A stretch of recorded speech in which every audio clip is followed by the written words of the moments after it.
साखरपुड्याचा कार्यक्रम झाल्यावर इथं लगेच हळदीचा कार्यक्रम सुरू होणार होता. तर हळदीचं तिचं असं काहीसं लूक होतं. हिरव्या कलरची साडी तिच्यावर खरंच खूप उठून दिसत होती आणि तिचं लूकही खूप छान वाटत होतं. जिने ती फ्लावरची ज्वेलरी वगैरे घातली होती ती तिच्यावर खरंच खूप छान वाटत होती. आणि जेव्हाही नवरीला हळद लागते ना तेव्हा तिचं रूप अजूनच खुलून दिसतं. तर इथं सर्वांची हळद लावायची लगबग चालू होती. फोटोग्राफरचे फोटो काढायची लगबग चालू होती. सर्वजण पुढे येऊन हळदच लावायचं म्हणजे चाललं होतं पटकन माझा नंबर. कारण हळद म्हणलं की प्रत्येकाला पटकन उरकायचं पडलेलं असतं, हळद खेळायची असते म्हणून. तर इथं मी सुद्धा नवरदेवाला हळद लावून घेतली. त्यानंतर नवरीला सुद्धा हळद वगैरे लावून घेतली. साडी काही चेंज केली नाही कारण साखरपुडा आणि लगेच हळदीचा कार्यक्रम होता, त्यासाठी लग्नासाठी नंतर साडी मी चेंज केली.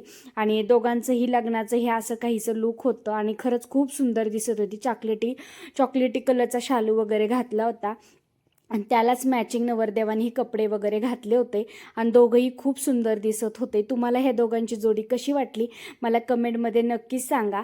आणि आता मंगलाष्टका म्हणजेच मग लग्न वगैरे लागायला सुरुवात होणार होती. तर फोटोग्राफरचं फोटो वगैरे काढायचं काम चालू होतं आमच्याकडं. म्हणजे सर्वीकडेच तशी प्रथा आहे की मंगलाष्टका सुरू झाल्यावर नवरीच्या ज्या मावश्या असतात त्या तुळशीला इथं पाणी वगैरे घालत असतात.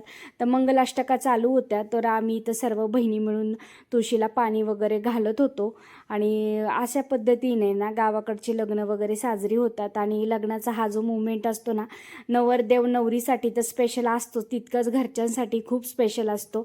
आपण लग्नासाठी जितकं काही करू तितकं कमीच असतो कारण ह्या लग्नाच्या आठवणी आयुष्यभर आपल्यासोबत राहणार असतात. तर इथं लग्न लागून झाले, दोघांनी एकमेकांना हार वगैरे घातले आणि आता तिला दुसऱ्या सप्तपदीच्या लुकसाठी सुद्धा रेडी व्हायचं होतं. आता लग्नात कार्यकर्ते खूप दमले होते तर इथं सर्व कार्यकर्ते जेवण वगैरे करायला बसले होते. म्हणजे बहिणी दाजी वगैरे सगळ्यांचं इथं जेवण वगैरे चाललं होतं.